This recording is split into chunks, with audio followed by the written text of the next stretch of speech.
welcome back to The Spell, where I hopefully can get this frickin' series done. Like, god dang it, man. I want the series to be done. Yeah, I read that last episode, so I don't need to read that. Then why is he still looking at her vital signs? Why were his hands still around her neck, searching for a pulse? Because he wants to do the fun part of killing? I don't know. He had hurt his sister. She had hurt his sister. She was the reason for her depression. She was the source of her sorrow. She had punished her to death. Welcome back to Silence! The game! He started squeezing.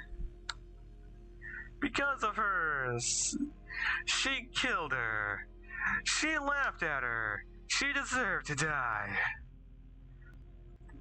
Hi, Storm. Perfect timing, too. What are you gonna do? Insult me in between during an episode? Good.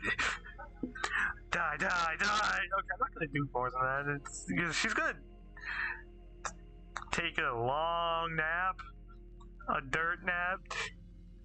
His nails were digging inside her neck. She was bleeding. She was suffocating. She was exhilarating. His head was blank. So was executing. He enjoyed this. He couldn't control himself. As I press buttons that don't really help escape that. He was searching for a reason not to, but to no avail. She was guilty.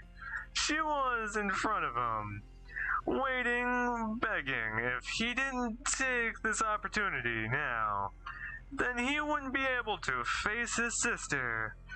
His beloved sister. She had given him the world, and this was all he could do for her. All he could do is kill her killer. He put strength into his hold, waiting to crush her windpipe. She was changing color fast. In less than 30 seconds, this would be all over. And then we know what would happen next. Thank God it would be all over. But then... Oh God. The giggle. He let go of the woman instantly. He was shaking. He was scared. He was disgusted. He wanted to throw up, knowing that this is what he could become.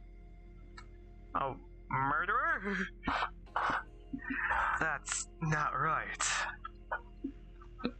While he was attempting to kill their former teacher, Alois and her friend were giggling in the living room, happily enjoying their night. Enjoying the day that was supposed to become a fond memory. How could he? How could he? How could he? He had promised her. He had given her his word. He was supposed to protect this lifestyle. This life with Alois by his side. He thought he was strong enough. He thought he had finally become strong. Well, strong is a confusing term to fully explain. Because that could be many things. That could be a few things. Now, After all, he had become who he was in order to be so. But that was obviously not the case. His sister was right. He had become weaker. He was weak. He was still shaking. This was not his persona. Everything he did was out of his normal composed, well-organized character. Hardly fearful, he looked at Roxanne's pulse, and all the while thinking to himself, "Don't be dead. Don't be dead. Don't be dead." Ah, fuck. She's dead, isn't she? To think he was wishing for her well-being. She was still breathing. She was still unconscious. She was in no danger whatsoever. But this wouldn't have been the case if he hadn't realized what he was doing so quickly. 20 on 50 more seconds, and she had been dead. Ah, shit. She was alive this entire time? Ah, fuck. His heart was aching. His stomach was a mess. He had not the strength to lift his eyes. He could not stand up straight. "I'm sorry, sis, but I can't do this. Not anymore. I found someone that even I can protect this time." But he understood now. He understood the darkness in his heart. He could no longer avoid this weakness. He had to accept the fact that he was not perfect. He had to accept his feelings, and not just those of the people around him. He apologized to Alos in his head. He would not use violence on Roxanne. Not anymore. But she had to suffer the consequences for her actions. Nonetheless, he won't be satisfied until she had done so. He looked around him, found a dirty sweatshirt lying around, and put it on her. This would hide the marks on her neck, he thought. However, the bruise on her face from his elbow was still very much visible. It's something. But it was dark. It should be fine. Everything should be fine. For now. He waited another 15 minutes until he felt like he could drive safely-ish. He took that opportunity to shove back the things that were on the floor in her purse. The only thing he couldn't find was the lighter. He wouldn't find that later. Yeah, he would. Or in this case, the kid would. He left Roxanne up, asked Emily if she needed a ride, then pretended to drive slowly. Extremely slowly towards Amelia's house. It was, thankfully, that she lived only a couple of blocks away. He didn't think he would have an accident, but just in case... Ah, shit, is this an fuck moment? She has a sister, dead. Since his sister was dead from the car accident, he had been driving with extreme caution until now, that is. After dropping the girl off, he drove back close to his home.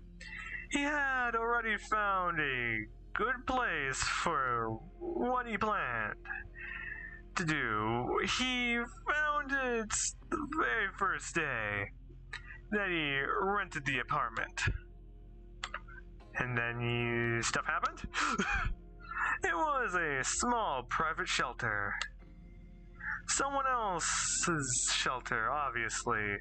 Why people own shelters around here, Steve had no idea. But shelters were perfect. No one actually looked inside those. They could be left unsaid, unused, and untouched for years. Also, they were soundproof, which was good. Ah, fuck. That shelter was the kind that had a digital lock on it. And digital locks often had an admin mode, or at the very least, a service mode, in order to have privileged access when trying to debug the stupid thing. Don't tell me he somehow got the admin privileges. The thing is, the lock's password is different in the service mode. It's different for default password, and most often than not, the default password is quite stupid. Like 1, 2, 3, 4, 5. He was able to unlock the thing rather easily. He successfully dedicated a ladder with the woman on his shoulders, though not without difficulty.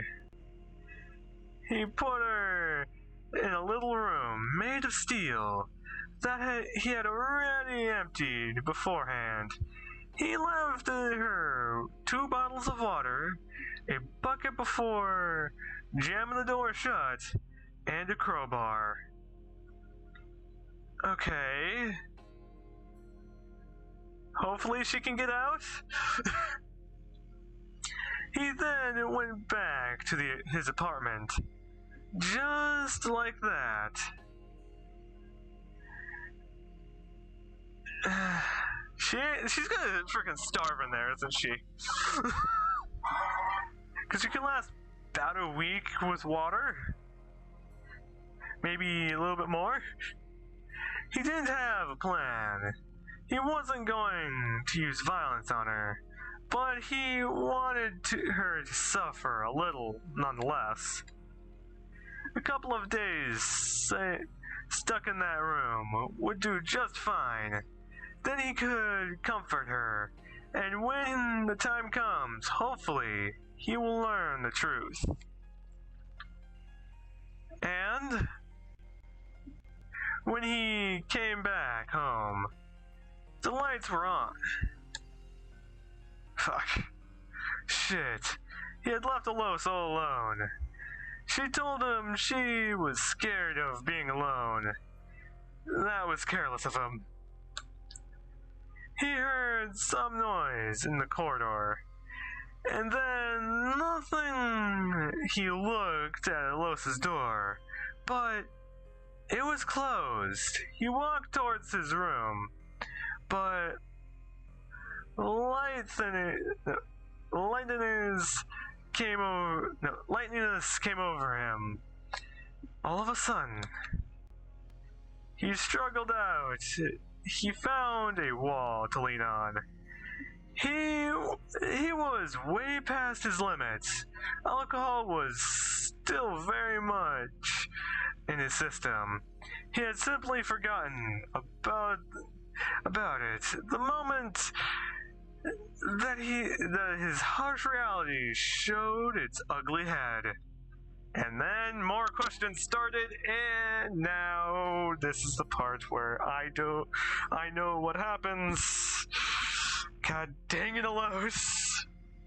Why did you make me feel bad for him and make me think he was dead? That she was dead. he finally found the door to his room.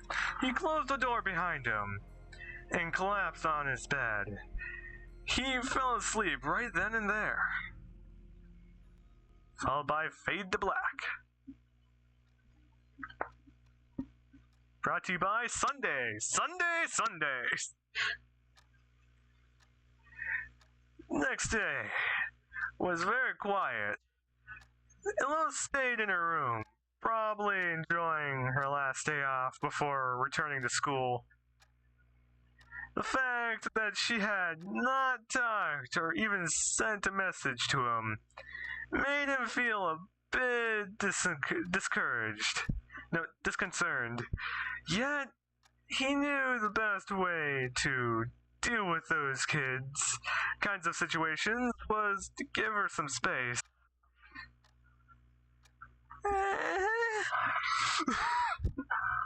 If he had done something wrong, he would eventually tell him. This is how family works, after all. Sure. He had yet to check up on Roxanne. Imagine her all scared and agitated in the dark. Empty room was something he enjoyed greatly. That's something. His feelings had not yet settled. He knew what he was doing was not only wrong, but also paradoxical. To go to his goal of having a normal life. That could be a tricky question still, in my opinion. Because with what he was doing, there was some very good choices that Roxanne would go to the police the moment he set her free. And he already decided that if and when that time comes, he would abide by it. And from here, I'm going to end the episode here. I hope all you guys have a great, wonderful time, and I hope to see you guys next time. And pretty much have a freaking fantastic day if you can, bro. See you guys next